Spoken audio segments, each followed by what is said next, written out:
Hi hello and good morning friends. இன்றைக்கி நாம் பார்க்க போகிற திருத்தலம் சிவகங்கை மாவட்டத்தில் அமைந்திருக்கும் கண்ணாத்தாள் திருக்கோவில் பற்றி தான் பார்க்க போகிறோம். இந்த கோவிலில் தல வரலாறுகளையும் வேறு சில சிறப்புகளை பற்றி காணொலியில் பார்க்கலாம். வீடியோவை ஸ்கிப் பண்ணாமல் பாருங்கள். இப்போ வாங்க வீடியோக்குள்ளே போகலாம். சிவகங்கையில் இருந்து சுமார் 10 கிலோமீட்டர் தொலைவில் அமைந்துள்ளது தான் இந்த கண்ணாத்தாள், அதாவது கண்ணுடைய நாயகி திருக்கோவில் ஆகும்.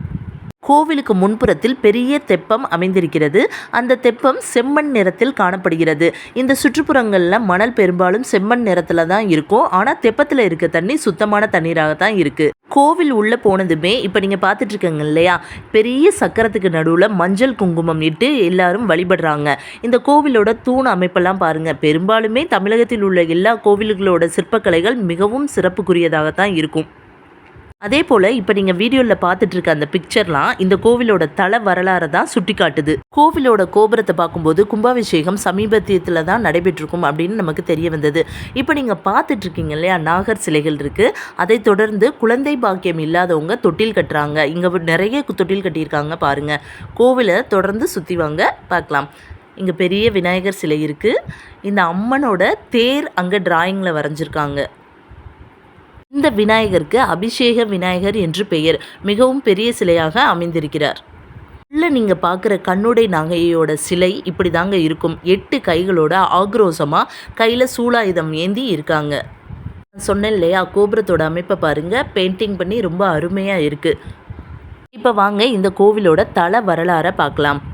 ஒரு காலகட்டத்தில் இந்த கிராமத்தை சேர்ந்த மக்கள் அனைவரும் பால் வியாபாரம் செய்வதில் மிகவும் வல்லுநர்களாக திகழ்ந்திருக்காங்க. அப்படி ஒரு நாள் இங்கே இருந்து வேறொரு இடத்திற்கு பால் கொண்டு போகும் பொழுது ஒரு இடத்துல கல் தட்டி அந்த பால் கொட்டிடுது. இதே நிகழ்வு அடிக்கடி நடந்திருக்கு. உடனே அந்த கிராமத்து மக்கள் எல்லோரும் சென்று மன்னர்கிட்ட முறையிடுறாங்க. இந்த மாதிரி நடக்குது, நாங்கள் என்ன பண்ணணும் அப்படின்னு சொல்லி கேட்கல. அந்த மன்னர் அந்த இடத்த ஆட்களை விட்டு தோண்டி பார்க்க சொல்கிறாரு.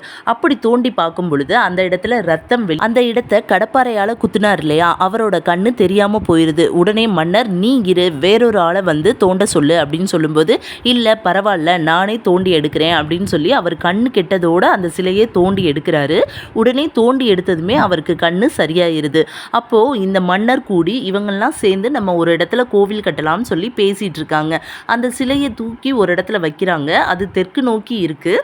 மறுநாள் சரி இன்னைக்கு விட்டுட்டு நம்ம மறுநாள் காலையில் கோவில் கட்டுற வேலைகளை ஆரம்பிக்கலாம் அப்படின்னு மன்னர் சொன்னதும் அந்த இடத்தை விட்டு கிளம்பிடுறாங்க.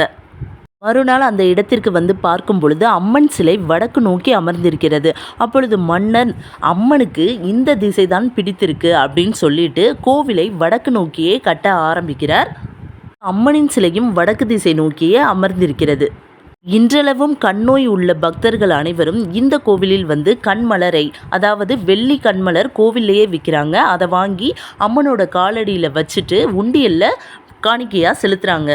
கண்ணோய் மட்டுமல்லாமல் உடலில் வேறு எந்த உபாதைகள் இருந்தாலும் அதற்கான பகுதிகள் தனித்தனியாக, அதாவது கை கால் இந்த மாதிரி கோவில்லையே விற்கிறாங்க. அதை நம்ம அம்மன் காலடியில் செலுத்தி உண்டியலில் காணிக்கையாக போடலாம். நாற்றசங்கோட்டையில் கண்ணாத்தாள் கோவில் மட்டும் இல்லைங்க, ஓலைக்கொட்டான்னு சொல்லுவாங்க இல்லையா, அதெல்லாம் பெயிண்டிங் பண்ணி அழகழகாக விற்பாங்க. அது மட்டும் இல்லாமல் இந்த செட்டிநாடு வீடுகளும் இங்கே ரொம்பவே சிறப்புக்குரிய ஒரு விஷயங்க.